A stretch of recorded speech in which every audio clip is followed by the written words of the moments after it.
Welcome to Must Have Missed It, the podcast about how James hasn't seen any movies. Yeah, you can pretty much bet that if you've seen it, I haven't. What's that famous movie you're always quoting, the one you and your friends can't stop referencing? Yeah, there's a really good chance James has never seen it. It's true. Like, name one right now in the comments. Bet you I haven't seen it. But that's why we're here. I'm forcing James to watch a whole bunch of movies he probably should have seen already. And I wouldn't say any of them have really felt forced to this point, but maybe that'll change. Maybe even tonight. Yep, I feel that way myself. I am Josh, the insert trope here of the Must Have Missed It podcast, and this is my co-host. I'm James, and if you feel good about being a capitalist after watching this movie, we probably wouldn't get along. Regardless of how you feel about economic systems in the United States, subscribe to the YouTube channel and the podcast on Apple Podcast or Spotify, wherever you get them. Occasionally, we'll post random stuff on TikTok. It's not very good. Hasn't been very recent. But please follow us anyway, and maybe we'll actually post some good stuff there. Yeah. Follow us on Instagram at Must Have Missed It, on Twitter at Must Have Missed It, and join the Discord. All the things. Do it. Do the things. Push the buttons. Do it. Subscribe. So what movie are we talking about today, James? Today we're going to be talking about Amistad. Amistad. Wait. Yes. That's a good one. The Blind Side. Blind Side. Wait. Which one's Blind Side? Dances with Wolves. Dances with Wolves. Yep. That's literally what we're talking about. Dances with Wolves, Pocahontas. Last Samurai. Avatar. Avatar. That's the one. Avatar. Oh, yeah. Avatar. I thought you meant The Last Airbender at first, and I was like, why would we be covering that garbage movie? I'm like, oh, no, that's a different thing. Yeah, so Avatar. So what did you know about this movie going into it? Not a whole lot. I knew it was directed by James Cameron, and I knew it had something to do with blue aliens of some sort. That's about it, man. As it goes with these movies, I don't watch them, so I don't tend to seek them out or learn anything about them. I would guess that's probably what most people who have actually seen the movie probably could tell you about it. It was directed by James Cameron and it had blue aliens, right? Yeah, that one. So we picked this movie, I think, because, Avatar, The Way of Water comes out this Friday. Yeah. Big time sequel to a movie that most people don't even really remember and no one has talked about in a long time, as far as I know. Hopefully it'll make a lot of money. According to James Cameron, it has to be like the 4th or 5th highest grossing movie of all time to make its money back. So, Damn. Yeah, that's a high bar. Not sure it's going to clear that or not, but who knows? People underestimated Avatar when it came out. And, it became the highest grossing movie of all time. So, I don't know. But that's literally the only reason we did this movie. This is not a movie I would choose. This is not a movie I care for.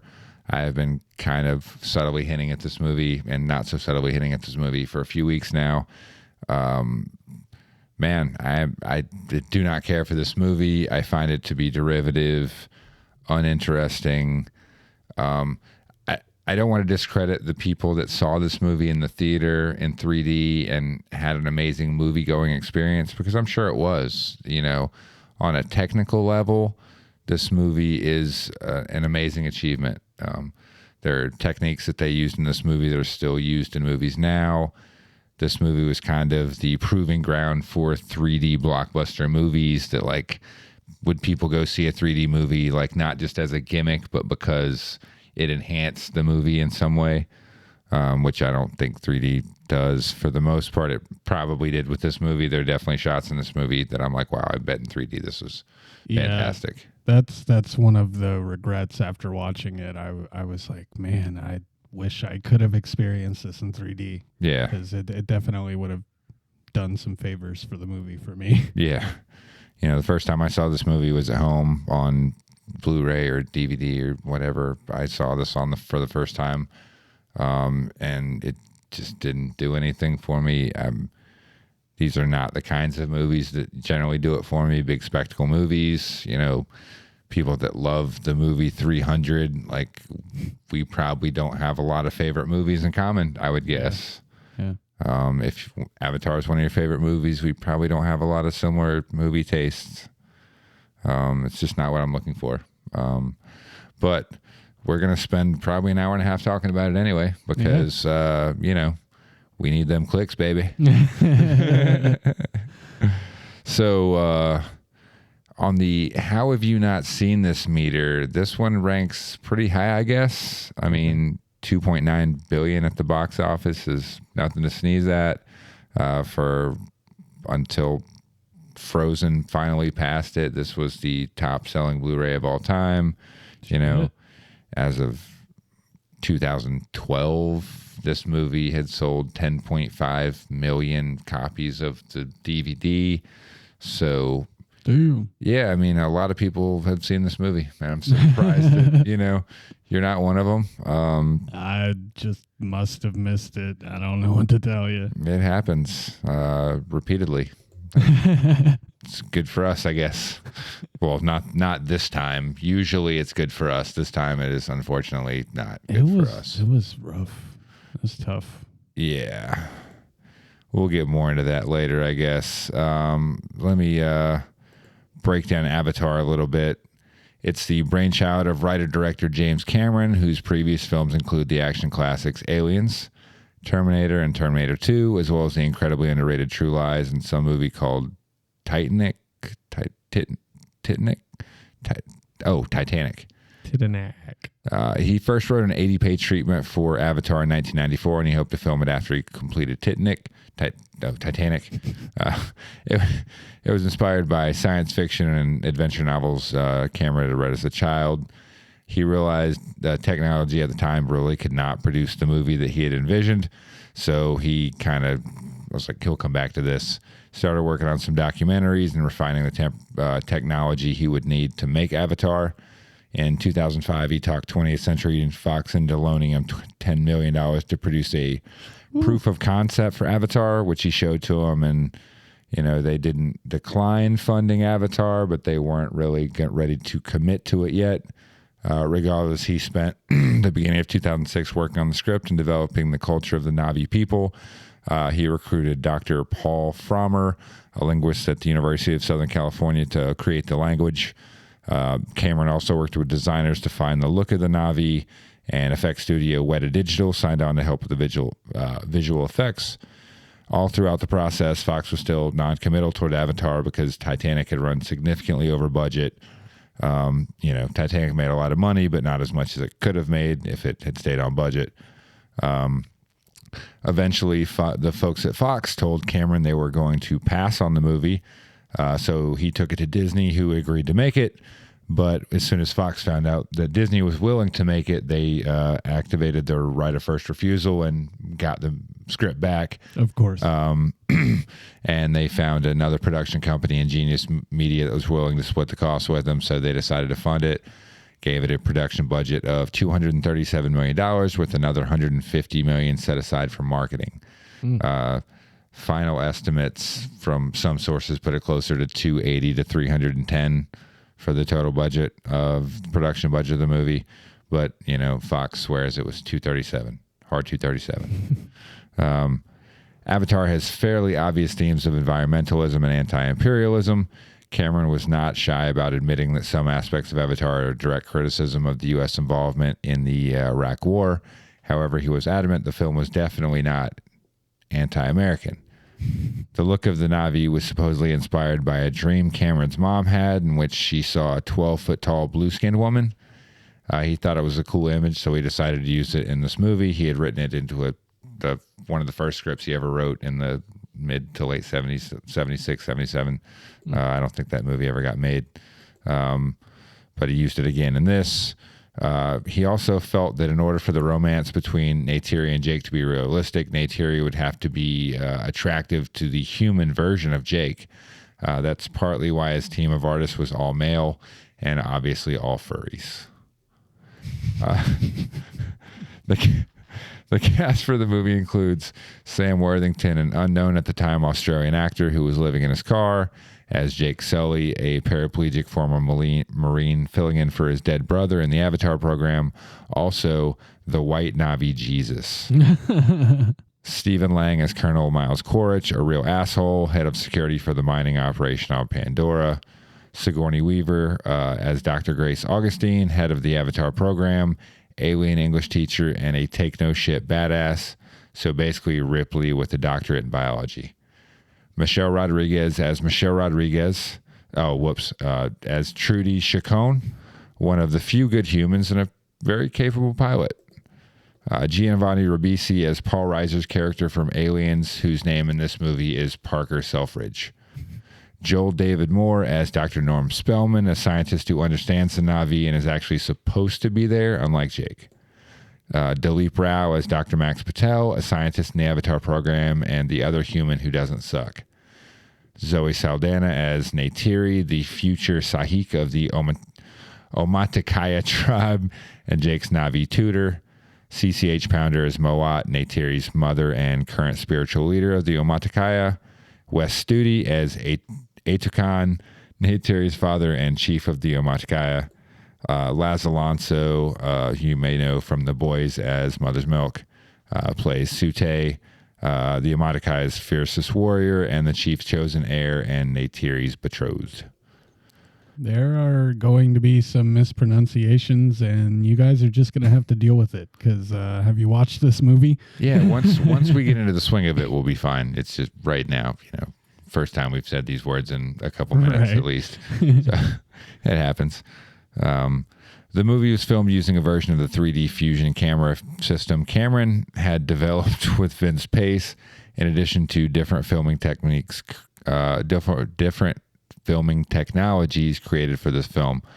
To get the actors' facial performances, they were outfitted with a skull cap that had a camera on it.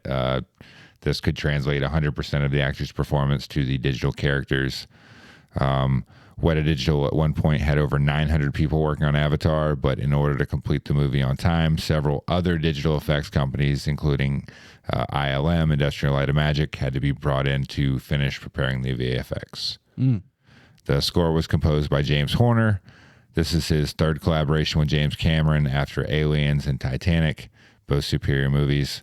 Horner promised Cameron that he wouldn't work on any other projects while he was working on Avatar, and reportedly worked 18-hour days to get this done from start to finish. Damn. That poor guy. I can't recall a single bit of music from this movie, and I just watched it 3 times. The theme song for the movie, I See You, was recorded by British singer Leona Lewis and is not very good. Avatar premiered in London on December 10th, 2009, and it was released internationally between December 16th and the 18th, depending on where you lived. It did a respectable $77 million domestic on opening weekend. At the end of it, the opening weekend, it grossed $241.6 million worldwide. 19 days after its release, it crossed the $1 billion threshold, the fastest film ever to accomplish that feat. It was also the fastest to $600 million domestic as well, 47 days after releasing. By January 31st, it became the first movie to ever gross $2 billion worldwide. As of now, by raw numbers, total money, it is the highest grossing film of all time, recently taking back the throne from Avengers Endgame after a re-release in China. Wow. $2.9 billion. That's crazy money. The response to this movie was mostly positive. It was lauded as a technical masterpiece, and rightfully so. This movie really ushered in the 3D age of movies and proved they could be viable as more than a gimmick. As a story, there were some critiques with the depth of the characters. Valid. The very rote nature of the story. Valid. Mm-hmm. The over-reliance on voiceover for exposition. Oh, valid. God. And the weak dialogue. Valid. The movie was also criticized by some for being a retread of the white savior trope. Valid. And Ty Burr of the Boston Globe said that Avatar was Dances with Wolves are, quote, the same movie. Valid. The Academy definitely liked this movie. It was nominated for 9 Academy Awards. Best Sound Editing, Best Film Editing, Best Sound Mixing, Best Original Score, Best Production Design, Best Cinematography, Best Visual Effects, Best Picture, and Best Director, winning for Cinematography, Visual Effects, and Production Design. Remember Blu-rays? We talked about this earlier. This movie was huge on Blu-ray. selling at 1.5 on its opening day, all-time record. Wow. Beating The Dark Knight, doing almost a million more units than The Dark Knight, which did 600,000 on opening day. And after 4 days, it passed The Dark Knight and become the best-selling Blu-ray of all time with 2.7 million copies sold. Held the top spot until it was passed by Frozen in January 2015. And as I said earlier, as of just July 2012, it had sold 10.5 million copies of the DVD. Who are these people? Yeah. How's that working out for you? And so here we are 13 years later, and the sequel to Avatar, Avatar The Way of Water, is set to premiere in theaters this weekend. I personally couldn't care less. Not going to go see it. That's a pass. We will definitely be saying that we must have missed it about this movie. We're going to must have missed that one. Must have, yeah. That's my plan. My plan is to must have missed it. But enough about Avatar. What is Avatar actually about? The movie opens with an overhead shot of Pandora with a Jake Sully voiceover. It's a lot of exposition. He explains that he's a soldier who had a twin brother who was a scientist who got killed just before he was supposed to go on a mission to Pandora to do scientist stuff. But even though he's not a scientist, he can take his brother's place because they were twins, so their genome is identical, and he should because it's a fresh start in a new world and the pay is very good. So he does. Logic. Then a plane lands and it looks great, and the miner thing looks cool. When they get off the plane, Jake does more voiceover explaining the deal with Marines, and also he's in a wheelchair due to a spinal injury. Some Marines are mean about his wheelchair. And then we get a pep talk from Colonel Quaritch, head of security. He promises that some of them will die on Pandora. Then Jake meets Norm, a guy who knew his brother from their Avatar training. Jake has no training, but he still gets to drive an alien body around because they already spent the money on it. Jake tries his hand at video podcasting, and he sucks, like way worse than us. Way, way worse. Norm and Jake meet Grace Augustine, head of the Avatar program. She's fairly impressed by Norm, but she's all the way out on Jake, who she thinks has no business being there. She storms off to talk to Parker Selfridge, the corporate asshole in charge. He basically tells her to stop bitching and find that unobtainium. That's the whole reason they're here, that unobtainium. Unobtainium is very valuable, and it's really hard to find unobtainium. Selfridge tells Grace to figure it out and make nice with the Na'vi so they can get more of that sweet, sweet unobtainium. Where do you think you obtained something like that? Well, I want you to know, I keep saying unobtainium because I want everyone to understand how fucking stupid this movie is. But anyway, it's Avatar test drive time. Jake falls asleep as a human, wakes up as a Na'vi. He's in a rush to use his alien legs, so he totally ignores the scientist's pleas to sit down and not fuck everything up. He declines and goes for a jog. But Grace actually seems impressed by how quickly Jake is able to pick up on controlling his alien body. Then alien Jake goes back to sleep and wakes up as human Jake again. He meets Trudy, a pilot, and Colonel Quaritch recruits Jake to be his eyes on the ground with regards to the Avatar program. The Colonel wants to know how to get the Na'vi to cooperate or how to wipe them off the map if they don't. He promises that Jake will get his legs back when this is all finished if he's successful. Grace, Norm, and Jake go out into the field as in Na'vi cosplay. While Grace and Norm are doing scientist stuff, Jake stumbles into an animal encounter. He holds his ground as the animal charges and wins the game of chicken. The animal backs off and leaves as a predator appears behind Jake. He runs and it chases him, and he finds shelter under a tree. He fires off like 50 rounds, but he misses like every shot, so he's not even good at being a Marine. The animal takes away Jake's gun, and then it takes away his backpack, and then Jake jumps off a cliff to escape it. The animal's not quite dumb enough to jump after him, so Jake gets away. While wandering through the woods, he's almost shot by a Na'vi who has a change of heart after a space dandelion spore thingy lands on her arrow. Trudy gives up the search for Jake, and he has to spend the night in the woods. Jake is pursued in the dark by some space hyenas, and he fashions a torch to try to hold them off. He's quickly overrun, but he's saved by a fierce female Na'vi. Jake tries to thank her, but she smacks him in the face, telling him that this is a tragedy that Jake caused because he's a helpless baby.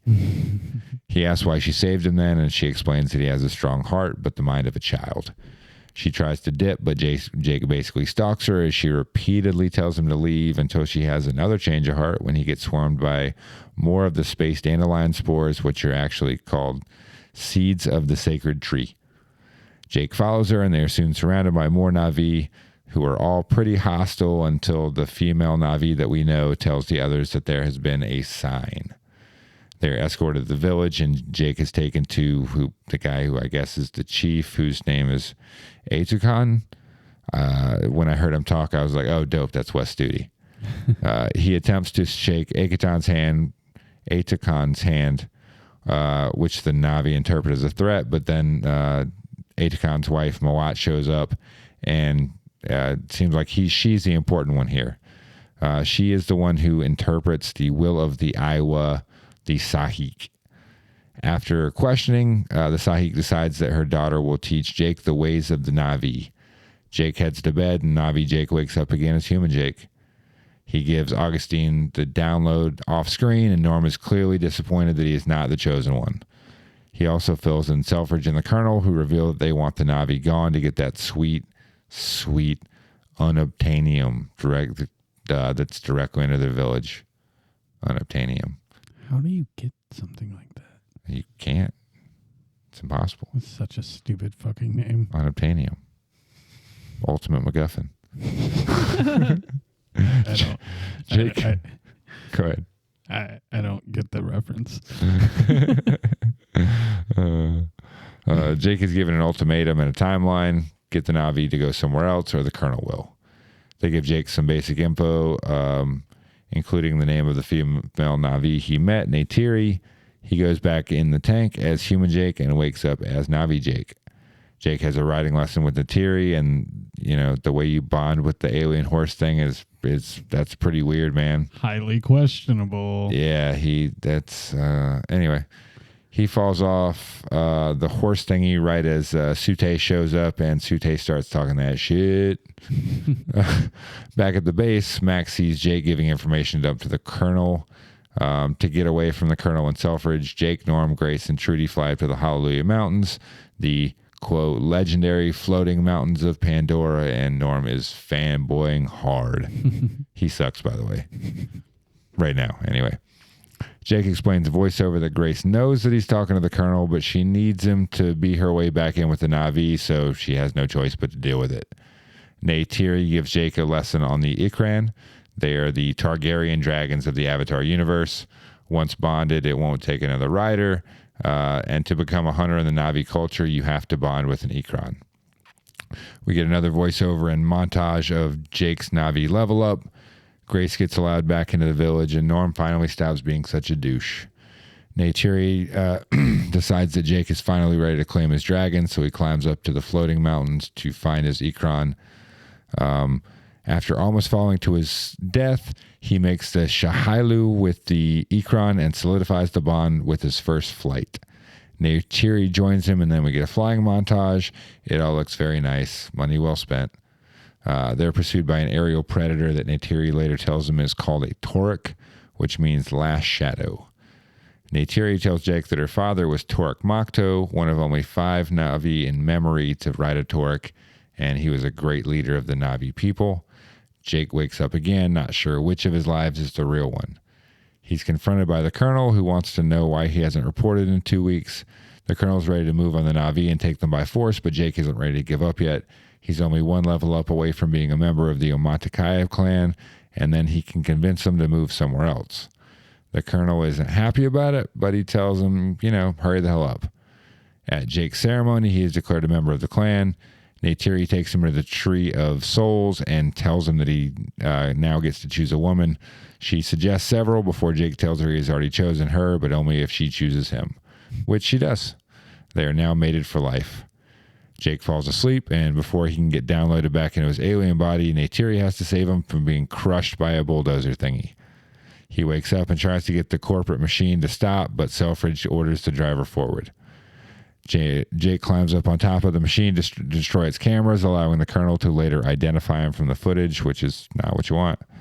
Back at the village, Etukan is ready for war and declares that Sute will lead the attack. Jake tries to talk him down, but they're not having it. At the same time, the colonel arrives to pull Jake and Grace's cord and put him back in the real world. Sute attempts to slit the throat of Jake's unconscious avatar, but Neytiri stops him. Grace tries to appeal to Selfridge to protect the Na'vi, explaining that the connection the Na'vi have to their environment, but he doesn't believe it. He thinks they're high. The colonel gets Selfridge to agree to move on home tree with force, promising to be as humane as he can, which is, a low fucking bar. Grace and Jake talk Selfridge into giving them an hour to try to negotiate with the Omaticaya. Avatar Jake pleads his case to Etukan to evacuate the Na'vi. To convince him, he tells them that he's always known that this was going to happen. That doesn't go well at all. Neytiri denounces him, and he and Grace are tied up. The human army arrives, and Sute orders his people to hold their ground. The colonel begins his attack with gas, and the Omaticaya retaliate with arrows. Not exactly a fair fight here. Mm-mm. Next come the big guns, and soon the Omaticaya are running for it. Moat frees Jake and Grace and begs them to save her people. There's not much they can do right now in the face of this, though, and the heart tree is brought crashing down, killing presumably thousands of Omaticaya in the process, including Etukan, who dies in Neytiri's arms in a very emotional scene. Jake tries to comfort her, but she sends him away. Jake, Grace, and Norm are detained by Selfridge, but Trudy and Max come to the rescue. They flee in a gunship, minus Max, who stays behind to give them inside intel, and just barely get away from a pissed-off Quaritch, emptying 2 clips on him. But, Grace got hit. Jake has a plan, though. They airlift a trailer containing avatar pods and move their base to the Tree of Souls. Jake summons his Ikran and manages to bond with a Toruk because he is White Na'vi Jesus. He descends on the Omaticaya as Toruk Makto, reuniting with Neytiri, gaining the respect of Sute, and convincing the Omaticaya to help try to save Grace. Moat attempts to use the Tree of Souls to transfer the dying human Grace into her avatar, but they're too late. Luckily, Grace is now with EYWA, who she sees as she's dying. Jake rallies the Omaticaya to unite the other clans to war with the humans, and the Na'vi begin amassing. The general notices and plans in preemptive strike on the Tree of Souls, attempting to turn it into a crater with a shock and awe campaign, but luckily Max gives the crew the heads up. Jake prays to EYWA at the Tree of Souls to help defend Pandora against the human invaders. Neytiri tells him that his prayers are futile, as EYWA does not take sides. She only protects the balance of life. The battle begins with soldiers in exosuits and infantry on the ground battling Na'vi cavalry, and the gunships taking on the Na'vi Air Force led by Jake and Sute. Things begin going south for the Na'vi pretty quickly on the ground, and they're forced to retreat. Trudy gets hit, and then Neytiri's Ikran is killed. Sute nearly takes the bomber, but gets gunned down, falling a long way to his death. Norm gets capped, and then Trudy's gunship is exploded. Neytiri is trapped, and things are bleak. Fortunately, Jake's prayers are answered in a case of literal Deus Ex Machina. EYWA sends reinforcements, and the human army infantry is overrun by the hammerhead rhino thingies. In the air, thousands of Ikran descend on the gunships. Neytiri gets a badass new mount, the Panther thingy, and Jake trains a buzzer beater to send the bomber crashing down on top of some other less important trees instead.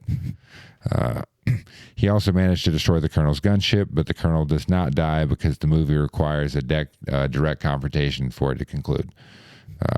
Quaritch in his exosuit heads towards the crew's avatar pod trailer, intending to kill human Jake, but Neytiri and her Panther mount are there to protect him. Quaritch turns the fight in his favor, trapping Neytiri under her dead Panther thingy, but Jake shows up just in time to save her. Quaritch starts smashing up the trailer, and human Jake is losing oxygen, causing Avatar Jake to become weak. Luckily, Neytiri is there just in time to save him, putting 2 arrows in Quaritch's chest. Human Jake tries to get a mask, but he can't get it on in time and loses consciousness. Luckily, Neytiri is right there to save human Jake, again, putting the mask on his face and seeing his human face for the first time. The humans get expelled from the planet with only Jake, Norm, and Max being allowed to stay. Human Jake is taken to the Tree of Souls, and his essence is transferred to his avatar. Now he truly is Omadakaya. The end. Oh, thank God. The end. Right. Thank you, EYWA. This has been the one, man. It was tough. Not as tough as I thought it was going to be. I will give credit where it's due. A few quotes in the notes real quick. I see you. That's good. That's really great. Fantastic way to greet people. I wish more people thought of those 3 words instead of when you say hello. Think of I see you. Just the meaning of those 3 words instead. There's a couple moments. I assume the majority of the human characters are American. They sound American. Sam Worthington does a pretty good job of having an American accent. But there's a moment, I don't remember where it was in the movie, but he says water hole. And when he did that, this is before I had done my research, and I was like, oh, he's Australian for sure. There's no way he's not Australian the way he said water hole right there. When Quaritch is trying to identify Avatar Jake in the footage, and he says scale up, enhance, and the picture quality got worse. Yeah, what was that? Yeah, I was like, what the fuck is happening? I had that in my notes as well. That's why. Grace at the Tree of Souls as she's dying with I need to take some samples. That's fucking great. Dedication to the craft. That was the funniest line in the movie to me.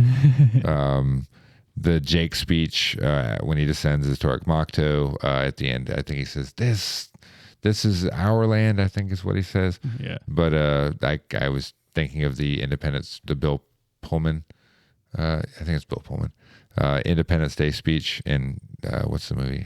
Independence Day. So I was like just waiting for him to say, and this is our Independence Day. But they went with a different line, which probably made more sense for this movie. As I noted in the recap, literal Deus Ex Machina in this movie. It's pretty hilarious. Right. And what I want to call the Mary Sue conundrum, which we may talk more about later, I'm not sure, but it's a good thing that Jake Sully is a male character, because if the lead character in this movie had been a female character and you gender swapped the love interest and all that, no one would buy this fucking movie. No one. People would lose their fucking minds about this movie if this was a female main character, and I feel obligated to say that. There's no way to prove that. Unfortunately, I can't provide evidence that people would hate this movie if it was a female lead, but my gut tells me that people would have a lot more issues with this movie if it had a female main character. What notes do you have for Avatar? So the one that you mentioned already, I think you mentioned this already too, damn it. The overuse of exposition in this movie, I also I couldn't get past it. Yeah. We've discussed in previous podcasts how we're big on show me, don't tell me, and fuck, this movie tells you a whole lot more than it shows you, especially or specifically in the I guess real world scenes, the voiceovers, especially. Also, you touched on this as well. Pretty much anything I think you've already covered. Go figure. We both watch these movies, and there are a lot of overlap in what we see. I'll be watching it, and I'm like, dude, I know Josh has something on this too.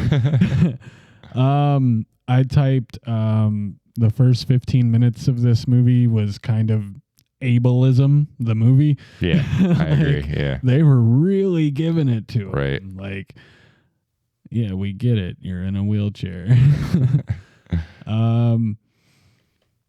The tropey writing, the stereotypical characters, there was a lot about this movie that is just kind of the shit that makes me not want to watch movies a lot of the time. Right. we'll get into that later, but it's just something I couldn't come off of is, man, like, and I literally typed out a lot of the characters in this movie just lack depth. That's what made it such a tough watch for me. Yeah. Well, we'll get more into that, I think, after the bourbon break. Yeah. Let's hit that bourbon break. Bourbon break.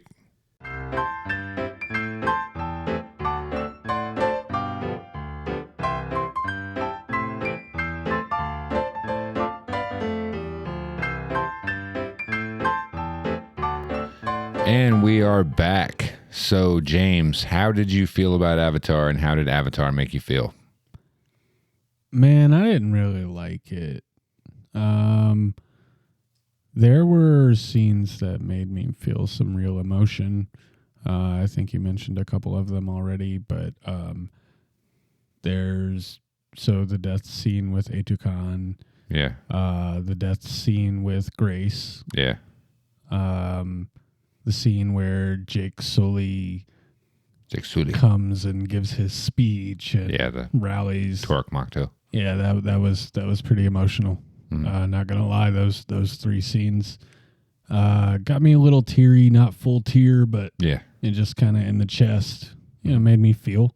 Yeah, that's what I want in a movie. But overall, the non-Pandora storyline is what really kills it for me in this movie. I agree. It's shit. This could have been such a good movie if not for the just overdone, predictable writing, predictable characters that don't really have any depth. You've seen all these characters before. Even someone like me who hasn't watched movies, like, all right, already sized this guy up. Right. I think that's the shit that that will take me out of a movie in an instant. I think that's one of the biggest problems with this movie is it does a really good job of getting you to care about the Na'vi, but like a really poor job of getting you to care about like literally any of the human characters. Yeah. Like I don't really even care that much about Jake. Jake is not that interesting to me. I agree. We'll kind of get more into that in a little bit, I think, in terms of why I don't really care for the Jake Sully character. But yeah, I mean, I was pleasantly surprised by how often this movie gave me the feels. I mean, mostly the scenes that you mentioned, I'll talk more about this, I think, in favorite scenes. So I don't want to talk too much about that, but, just as a movie, it just doesn't really work for me. It's the story. I've seen this story before. I don't need to see another white savior movie, a movie where, main character goes and saves a quote unquote backwards people from themselves, essentially. Leads them to overcome they are the problem. You were the problem, Jake Sully. That's the fucking problem. But anyway. So does it live up to the hype for you? No. Again, and it's everything that you just mentioned. Yeah. I could never get on board with a movie like that. I just no. You made the comparison, and a lot of people have made the comparison to Dances with Wolves. That's one of my dad's favorite movies. Yeah. My dad and I have extreme opposite tastes. And so when I had kind of heard that it was one of those movies, kind of the white savior deal, I knew it wasn't going to be for me. Right. Again, take all that shit out. Give me the Pandora shit. Great movie. Yeah. Otherwise, no. Yeah. I mean, I think you still could do a sort of fish out of water movie, an outsider becoming part of the tribe movie without having all the human stuff in it. Yeah. He could just be a loner Na'vi, someone that was banished from his other tribe, something like that, without having the incredibly boring, fucking predictable, stereotypical human characters that this movie has, which are just not interesting in any way whatsoever. Music and movie magic. What stood out in terms of sound design, score, visuals? Not gonna lie, like you said, the music to me, nothing really stood out. Yeah. That's not to say it's bad. It's not bad. It's just completely unremarkable. It's the visuals, I think, really overwhelmed the score in this movie, so it didn't stand a chance. And that's what stood out. Visual effects, special effects. Pandora is gorgeous. Yeah. Absolutely gorgeous. The Hallelujah Mountains, especially. I mean, that sequence is very incredible. Mm-hmm. And that's about it. Just the way the movie looks. Shout out to the thousands of people that probably worked to bring that all together. I'm not sure how long, how many hours were put in by those people, but man, and they're doing this in 2009. Right. I'm sure The Way of Water is going to look absolutely amazing. I won't be watching it anytime soon, but I'm sure it's going to look fucking great because, that definitely stood out. Like I said before, I wish I could have seen it in 3D. Mm-hmm. There are scenes that you watch and you're like, oh, I bet that was dope. When they're first walking through the Tree of Souls, and kind of Jake's holding his hands out and kind of pushing the tendrils and stuff. Yeah, there's one of the Ikran flying in the very beginning of the movie and just kind of dips down and comes up. That had to be dope. Oh yeah, for sure. But just the way the movie looks, man, phenomenal. So normally ask, was there anything that didn't work for you? I think I should just skip to what are the things that didn't work for you in this movie? I don't want to just keep repeating myself, but the human storyline. I kept going through the movie. Every time it would go back, there's so many times I was like, do we need to right now? Can we stay in Pandora? Can we stay where we are right now? Because I don't feel like it's really necessary to go back. Yeah. And I kept thinking that. And how many times do we actually have to go back to see this scene with the Colonel or with Selfridge for fucking random exposition that we got it. We know why you're there. Yeah. We know you're fucking greedy. We know you want the fucking money. We know you would rather kill these people and you don't have a single regard for them and their families and their way of life. We get it. So I just I don't want to keep harping on it, but it was it's we don't need to be here. Right. There were times you did need it, and the whole lead up to the climax. I feel like there's 10 climaxes in this movie, but, where the scientists are, they're all banding together, breaking them out, getting everything ready to go. You need that type shit. But when it just cuts back for a conversation about unobtainium, right. We get it. It's hard to find. Right. That's why it's called unobtainium. I don't know where they find that shit, man. McGuffinium. But yeah, I mean, it's again, not to beat the dead horse, but the human characters are just completely uninteresting, unmemorable. In 3 months, I will not remember any of their names. Yeah. If it's even that long, it's all fresh in my mind because again, I've watched this movie 3 times in the last 72 hours. So, it's easier to come up with who was who in this movie. But, even while watching it, the second time I was like, wait, what is this character's name? Max was a character that it wasn't until probably in my second watch where I was like, oh, Max. Okay, that's that character's name. Because sometimes if you miss it the one time they say a character's name, then sorry, you're not going to know. But yeah, the underdeveloped story, very simplistic. There's never really a time in this movie where you don't know what's going to happen next. Yeah.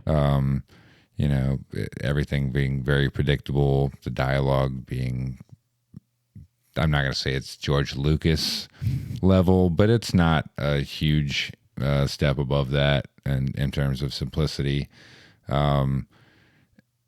Again, great job with the Na'vi and making them, people we can root for and care for and invest in. But again, the rest of it is just it's a tough sell for me.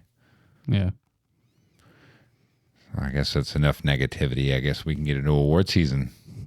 Oh, there will be a little bit more. Yeah, there's more negativity coming in award season, I'm sure, but we can at least start on something positive. What's your favorite scene in this movie, James?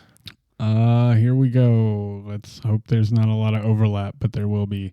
Yeah. For me, it's the floating mountain scene. As you mentioned before, it's completely breathtakingly fucking gorgeous. Yeah. Shots in that scene, I could live in them. Yeah. It's so pretty.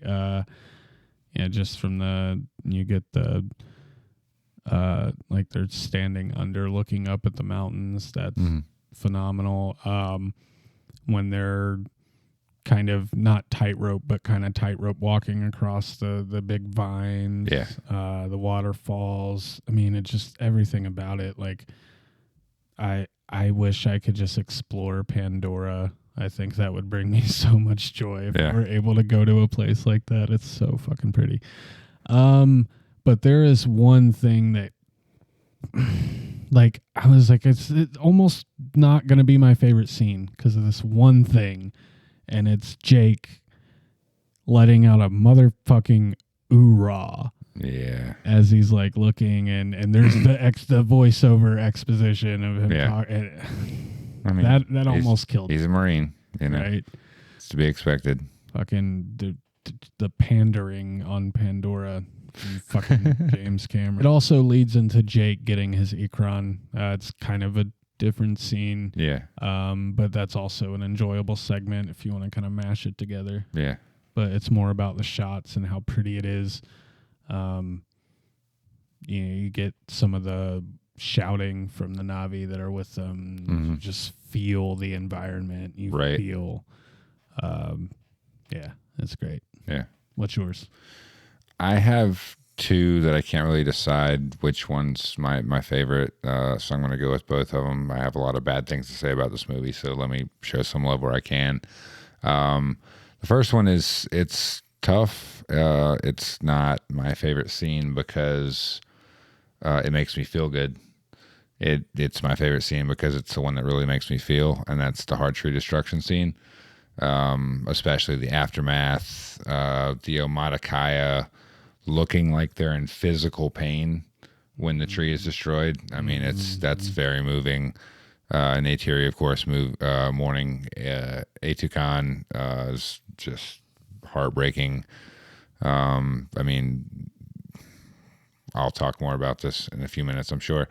But the Zoe Saldana performance in that scene is just fantastic. So good. And then also I have the Torque Makto descends on the Omaticaya scene where Jake, comes down on the Torque, reconciles with Neytiri in a moving conversation, and then finally earns the respect of Sute, which I think has been one of the things he's really been seeking throughout a lot of this movie, is getting that guy to like him. Yeah. So he finally gets it. But yeah, those two scenes are the two strongest scenes for me. And I mean the climax sequence is pretty good for the most part. The entire battle between the humans and the Na'vi, for the most part, I think is pretty good. It gets a little tiresome by the end. I think once it gets to the kind of the one-on-one fight part of it, it's I'm just ready for the movie to be over. But the battle sequence has some good scenes. So least favorite scene. This one was kind of tough because there's a lot of the movie that I just could have done without. Yeah. But this ties into some of my other awards. So It's going to be the scene basically where Selfridge is explaining what unobtainium is. And you guys, things can really just rip me out of a story sometimes. And this did it. Could not make myself get past the completely awful fucking writing. Unobtainium. Yeah. Seriously. Unobtainium. What the fuck? Also, this is one of the first, if not the first scene that you get Selfridge's motives. Yeah. It's all confirmed. It's out in the open. Like, this is the guy he thought he was. Mm-hmm. This is that fucking capitalist. Yep. Get that money. So yeah, again, there were many options for this. Yeah. So it could have been plug and play for a lot of the human storyline portion. Yeah. So I'm not gonna lie, my choice is kind of a cop out because that's kind of my choice is pretty much everything that happens at the base. The repeated use of voiceover to explain what's happening in a movie that's 2 hours and 40 fucking minutes is absolutely ridiculous to me. I don't understand. I was talking a moment ago about the scene, the aftermath of the heart tree being destroyed, and the Omatakaya and the way they react to the tree being destroyed. That's a really good scene that explains their connection to trees, to the rest of their natural world, that gets hinted at a couple of times in the movie but never really delved into. And so this movie's capable of show don't tell, but still spends, I mean, I didn't calculate it. I kind of wish I had, but I would guess there's over probably 8 to 10 minutes of voiceover exposition in this fucking movie.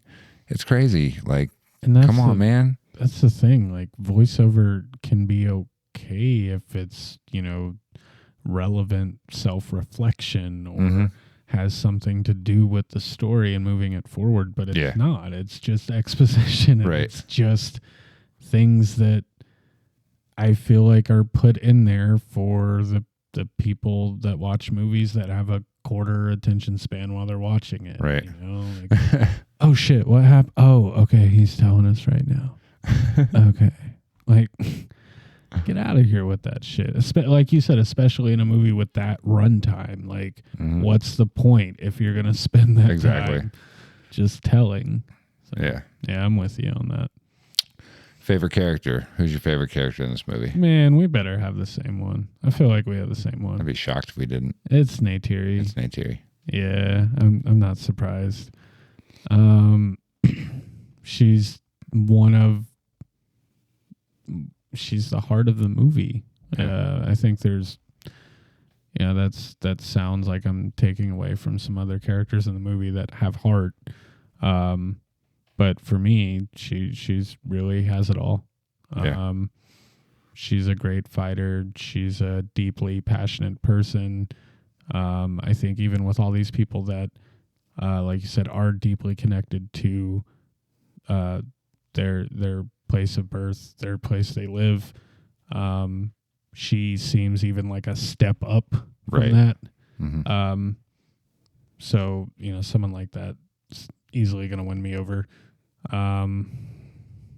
Her deciding, I hesitate saying deciding to save Jake because, she had the sign. Right.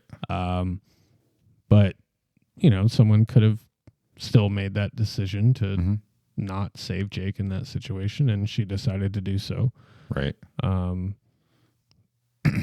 I mean, really, all the sign was telling her was to stay her hand in the first moment. It didn't necessarily tell her to save him in that other moment.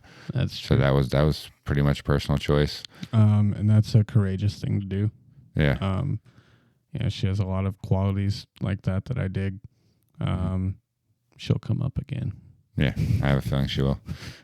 She, to me, is really the only three-dimensional character in this movie. That's no disrespect to some of the other Na'vi who come close to being three-dimensional. I think they have more depth than any of the human characters.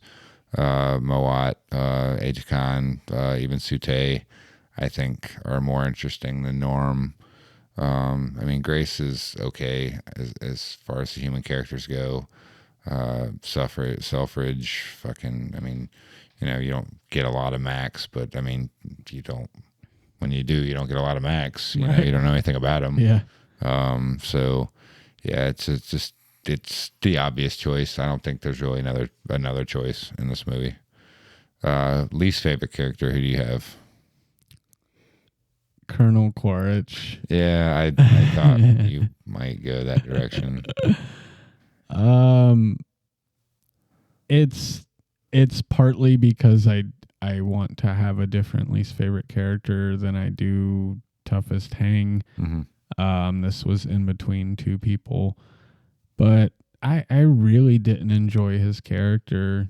You know, he's again this stereotypical leader of men in the armed forces. I like a lot of these characters, I don't think they really took that many steps to develop them outside of what you should just expect them to be. Mm-hmm. You know, maybe I missed some things that are in there for him, but he just doesn't do it for me. Yeah, I mean, he's pretty, like we said, one-dimensional as far as villains go. The movie needs... This isn't a deep movie. It doesn't need a super deep villain, but I mean, he could be anybody really in this movie. It doesn't matter. There's nothing special about Quaritch that you're like, oh man, remember the villain from Avatar? Like, right. He had a scar on his face, I think, maybe. You know, like that's Yeah. What else you have? He was a Marine probably, and he had a scar on his face. So yeah, I don't have an issue with that. It's not a character I'm going to spend any time defending. Yeah. I'm guessing the one that you were referencing a moment ago. I have Parker Selfridge, who is just it's frustrating because you can tell that he has a conscience, but like it's been paid for. He makes the choice. Yeah. You know, it's like his how he feels about something morally, and it doesn't matter to him as much as what the profit could be from making the choice that isn't morally correct. So yeah, fuck that guy. Favorite performance, who you got? I couldn't narrow it down. I apologize. I want to, but I can't. So Zoe Saldana. She said Saldana. We looked it up. Zoe Saldana / Sigourney Weaver. Yeah. And it's because they were the character, or they were the actresses that made me feel the most and made me believe their characters the most. Mm-hmm. Grace, you know, off the bat, kind of like, oh, you know, kind of a little standoffish towards her. Yeah. But they do a great job of developing her and showing her softer side. Mm-hmm. You know, you need that hard exterior. Zoe Saldana I'm so sorry. Saldana, right? Okay. That's what she said. That's what she said. Literal, that's what she said. Right. I would believe if I met her in person and she was actually Navi. Right. Yeah. Like that's how convincing it is. Yeah, she does it so well. Yeah. But again, I'm gonna lean towards the ones that make me feel, and those two, they knocked it out of the park for me in this movie. Yeah. Yeah, I think Sigourney Weaver's performance is definitely very strong in this movie. Probably the best of the human characters for sure. I don't think it's easily. Yeah, I don't think it's especially close. But yeah, I also have Zoe Saldana. just the scene with where Etukan dies, just based off that scene alone, I don't think anybody's competing with her in this movie. It's just, she's on a different level compared to everybody else. Least favorite performance, who do you have? This was hard. Again, a lot of choices. I feel like this and the last episode with least favorites in general, it was like, here, just pick one. Yeah. But I narrowed it down to Matt Harold, who plays Corporal Lyle Wainwright. He never really made me feel the character that much, but I could have put in Quaritch here. I can't think of the actor's name right now. Because neither one of them really, again, they're just very basic. Yeah, Stephen Lang. Stephen Lang, Yeah. thank you. I knew it, but they just never really made me believe their characters. It could have been anyone, like you said, I feel like. I just, Yeah. I'm going to go Giovanni Ribisi, Parker Selfridge. Just, I don't really care for this character or this performance. It's not greasy enough to really be like the villain that you want him to be, and it's not sympathetic enough, to be the conflicted character that the movie wants him to be. It's not convincing to me either way, and just some of the choices he makes with his deliveries in this movie, I just cannot get behind. So it was a tough choice, I guess, because I don't want to say I hate the performance. It's just one of the least convincing in this movie to me. But again, low bar. So yeah, I feel like a lot of the human characters, other than Grace, could fit into. Yeah. Anyway, what are we at? Coolest Hang. Who you got for coolest hang? I have Grace. Grace, yeah. It's a good choice. Grace reminds me a lot of you in the way that she really values her time. She's not there for some bullshit. Right. So I feel like, hanging out with Grace, everything you say is going to have some value. Like the conversation you have with her, it's not really going to be a whole lot of wasted time. And that's what I look for. I'm hanging out with somebody. Like, let's have a good conversation. Like, let's talk. Coolest person, I think, of the humans. I was considering picking a Na'vi for this, but like I said I want to explore Pandora earlier, but like I don't necessarily want to hang out with the Na'vi because like those people are on a different physical level than I am.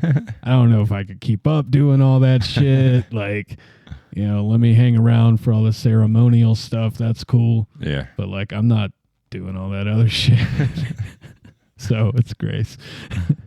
Well, I'm going to assume with my pick that I get a Na'vi avatar body. Okay. Because otherwise, that could really kind of ruin my pick. I'm going to choose Mawat, who just really seems like one of the most interesting characters in this movie. And definitely, if she had more screen time, I think she would really shine.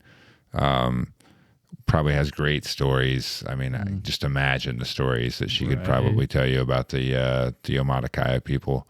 And just has an energy that's really interesting to me. I'd like to have a space beer with Moat. Whatever it is. Whatever the Na'vi drink out there. I'll have one. All right. Who you got for toughest hang? It's Parker Selfridge. Yeah, I think there's kind of two choices for this movie. So, as an anti-capitalist, this dude is my mortal enemy. Fuck this guy. Fuck everything he stands for. Fuck his dumbass khaki pants. Fuck him. Fuck his unobtainium. Fuck that unobtainium. Where do you even find that shit? How do you get it? It's too hard. It's almost impossible. Practically impossible. Who's your toughest hang? The Colonel.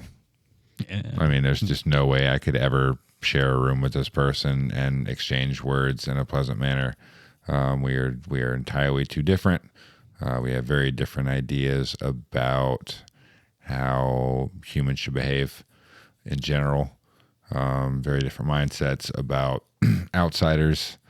And just not a person I could ever see myself enjoying spending any kind of time with. Yeah, I ain't mad at that. Yeah. This is normally the part where we would do top bop, but we talked it over and we kind of decided there was no point in picking a top bop from this movie. Surprise, motherfucker. Yeah. So what I'm going to do is Surprise, motherfucker. put James on the spot and just invent a category for the movie. It is one that we discussed earlier, but I'm going to go with, if you could, if there was a Pandora animal that didn't appear in the movie that you could have, be like your tribe's signature animal, like what would it be? Doesn't even have, not even something that appears in the movie, just specifically not something that appears in the movie, like an Earth equivalent Pandora animal. Gotcha. I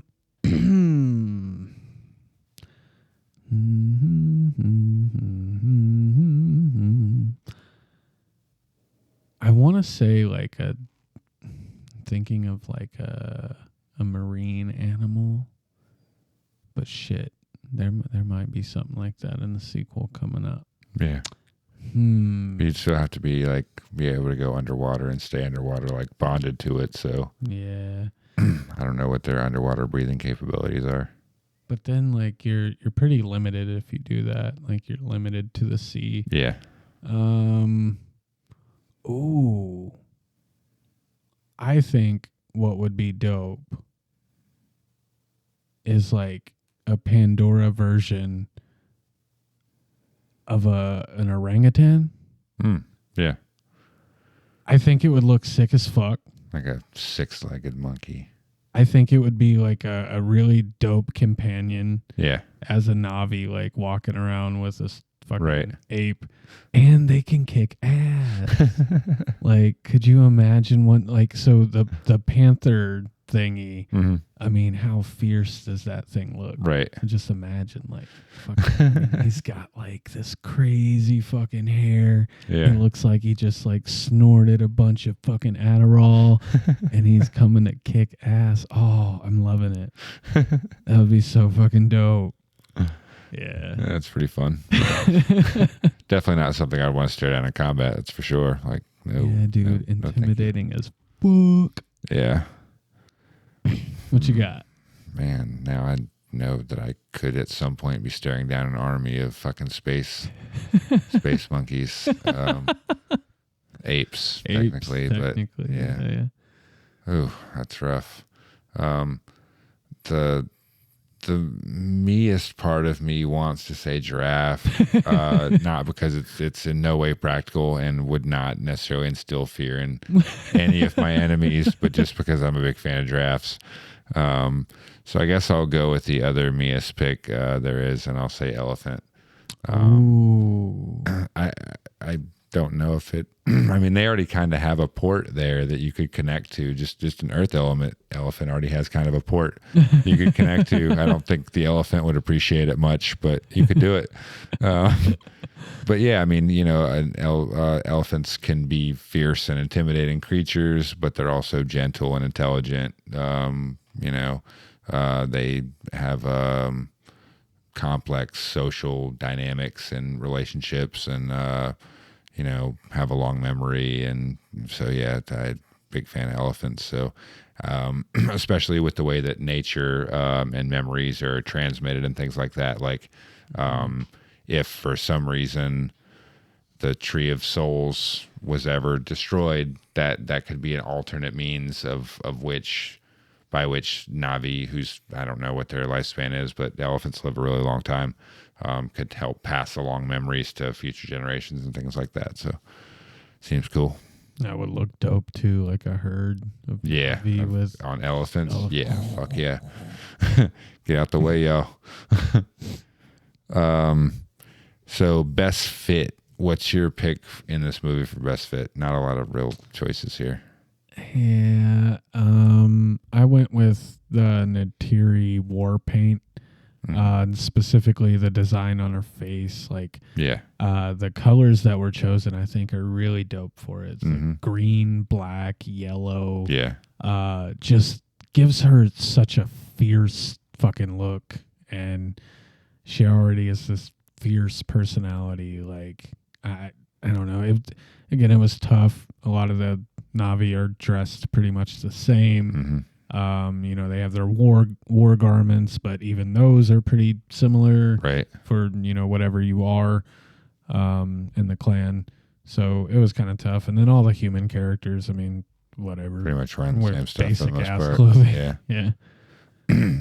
I went with Grace in her Na'vi form with the khaki shorts and the Stanford t-shirt. I just thought it was Grace is true to herself. I appreciate that about her. And it was it made me kind of chuckle, like, just to think, like, where, like, are those from the Gap? Like, what size are those shorts? Because Na'vi are like 10 or 12 feet tall. So, like, you built a school and you built a JC Penney. Like, I don't get it. Custom made Stanford shirt in size like 8X. John C. Riley Award, our weirdest award of the episode. Who you gonna choose for the John C. Riley this week? I struggled with this one more than any other movie. I really didn't know what to do, man. This one came pretty easy for me, I gotta say.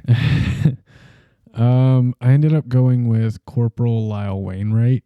Okay. And this is kind of different than what I normally do. I pick kind of a funny character. I thought it would be kind of interesting to see John C. in a bit of a heel turn for this movie. Maybe, not quite Quaritch. I think that's it's a little much. Yeah. But I think it could be pretty interesting to just see John C. in the background as one of, like, the dickish Marines. Yeah. I don't think there's a role for me in this movie that I wanted to replace a certain person for. Yeah. So it was kind of tough. But, throw him in there is, I guess, one of my more boring picks. But, I think he could pull it off. I think it'd be cool to see him in something like that. Yeah.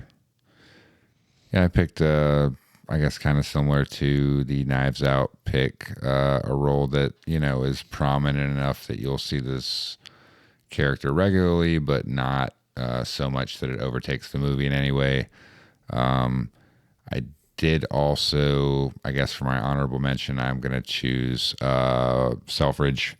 I think John C. could play that character pretty well. It'd be fun to watch him kind of chew the scenery, talking nonsense about unobtainium.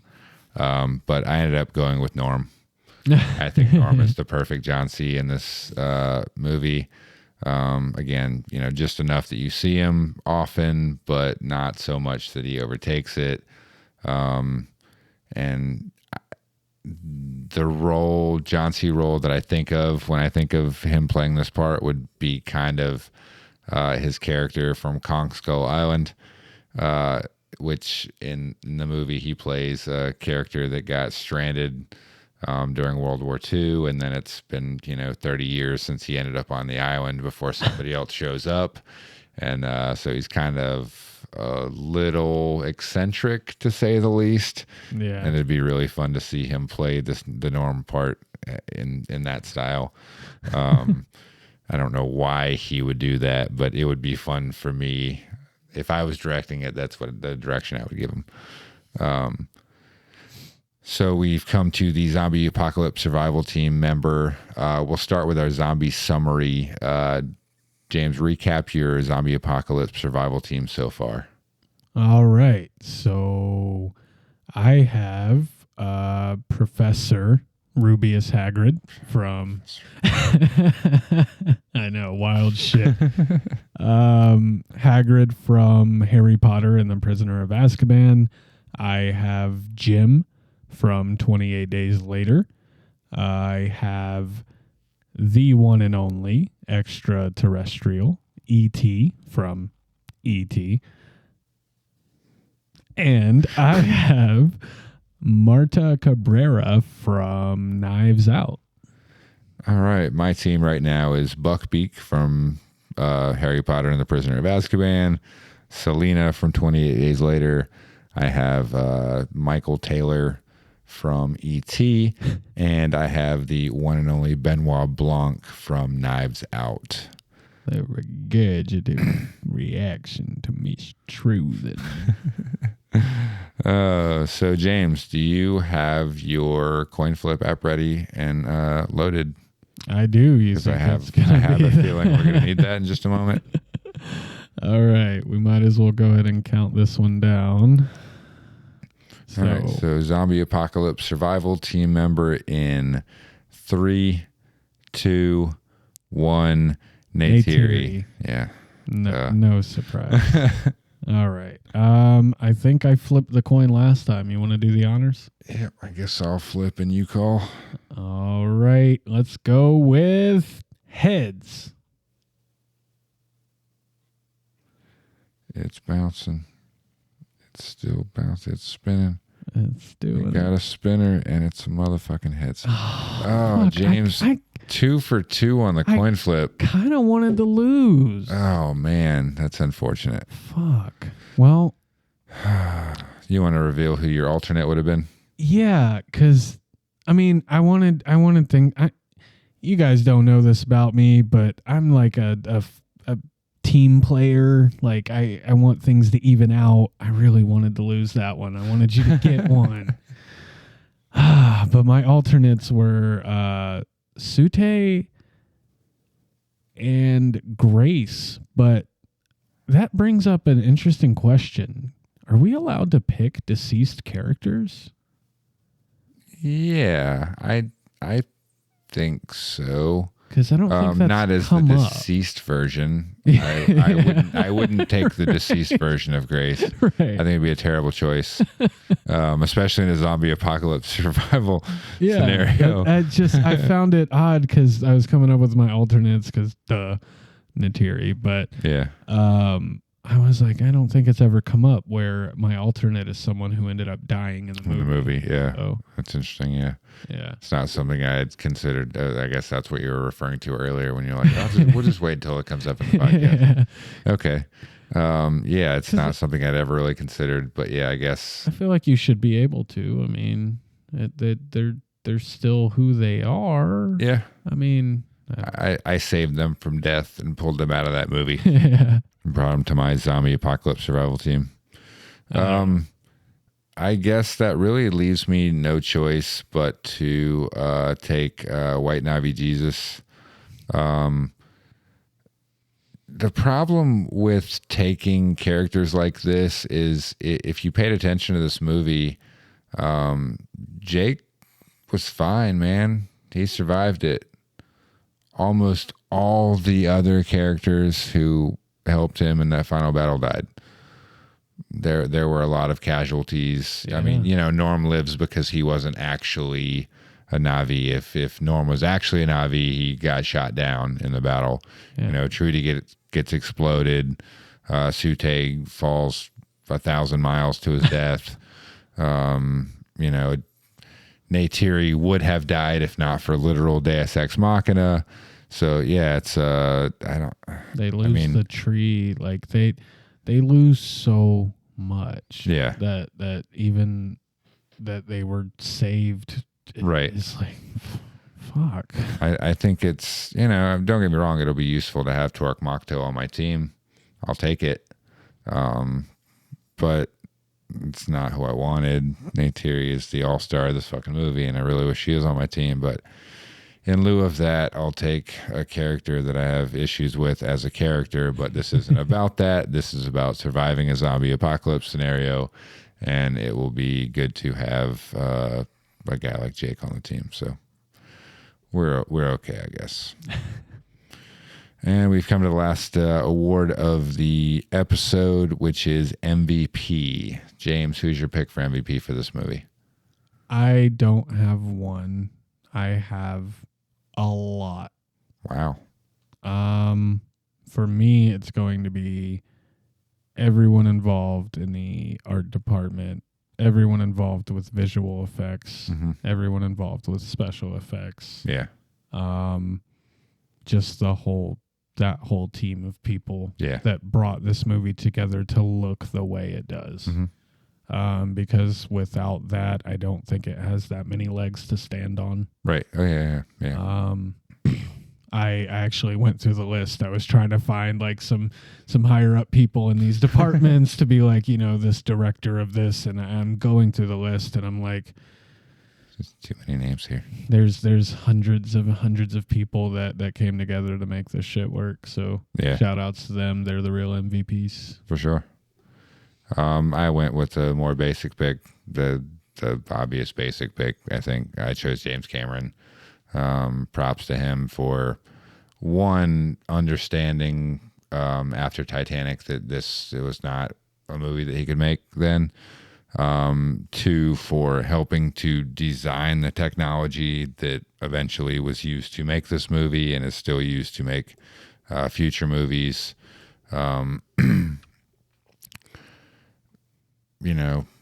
Is the writing in this movie good? No, it's not. But, it doesn't need to. That's not what this movie is.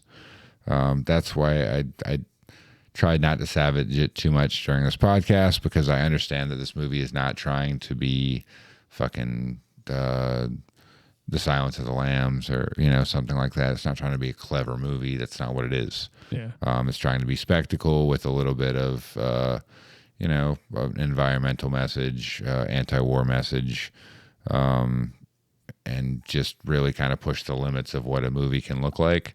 And I think it accomplished those things. I just need to acknowledge that those things are not for me. That may be what the average moviegoer is looking for. That is not what I'm looking for in a movie. Yeah. It just does not do it for me. But I still have to acknowledge the level of commitment to get this movie made, not give up on it. Again, go out of his, take the time to develop technologies to use in this movie in the future, So yeah, props to James Cameron. Again, like you said, though, props to the entire art department, VFX departments, production designers. Just it's a remarkable technical achievement, even if it's a shit movie. Yeah. So I just have one question, and maybe we can ponder this as we wrap this up. Are we to believe that Earth's resources were kind of depleted? Is that kind of part of the story of why they're, mining on Pandora? Yeah, that's definitely part of it. It's not really fully explained. So, who are they selling the unobtainium to, and, what are they doing with it? What is the purpose of the unobtainium is a big question that I have. Even having seen this movie, and did they even 5 or 6 times, who knows? Did they even obtain it? You can't, James. How do you get something like that? I don't understand. Is it jewelry? Is it used for microchips? Is it what fucking goes in fucking light bulbs? What the fuck they use unobtainium for? Can you even get it? No. It's in the name, James. I don't think you understand. It's just called unobtainium.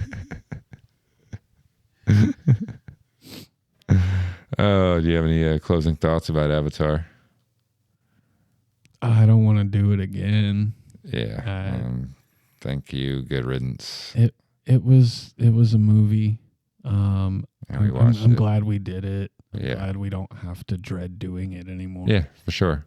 Like I said, I don't expect you to enjoy every single one of these movies that we do necessarily. I knew from the time we started this podcast that this was a podcast that we were going to do. and I have been absolutely dreading it because I did not want to have to watch this movie again. I was surprised to discover that I didn't hate it as much as I did when I watched it previously, but I'll still never be a fan or defender of this movie. If you saw it in the theaters and you want to defend that experience, I have no issues with that. But saying that you watch this movie once a month on Disney Plus, like there are better uses of your time, and you should find one. But that's just how I feel about it. Yeah, man. James Cameron, get good. So I think that kind of even answers the question we usually ask here of James, Avatar, would you watch this movie again? Fuck no. Not unless you paid me. Yo, we tried to watch these movies twice to do this. I couldn't do it. Yeah. I admit it. I couldn't do it. Yeah, James couldn't even get to the second watch. I don't blame him. I tried to skip to my third watch as my first watch, and that just didn't work. So I ended up having to go through the full process. But, I'll never have to watch it again, at least. Yay. So go us. Woo. But hopefully you won't feel that way about this podcast. Make sure you subscribe to the YouTube channel and the podcast on Apple Podcasts, Spotify, or wherever you get them. Follow us on Instagram at musthavemissedit, on TikTok at musthavemissedit, on Twitter at musthavemissedit. Join the Discord. We appreciate everybody watching. Go enjoy Avatar, The Way of Water. Someone has to. We won't see you there. Nope. Thanks for listening. We will catch you next time. Let's go.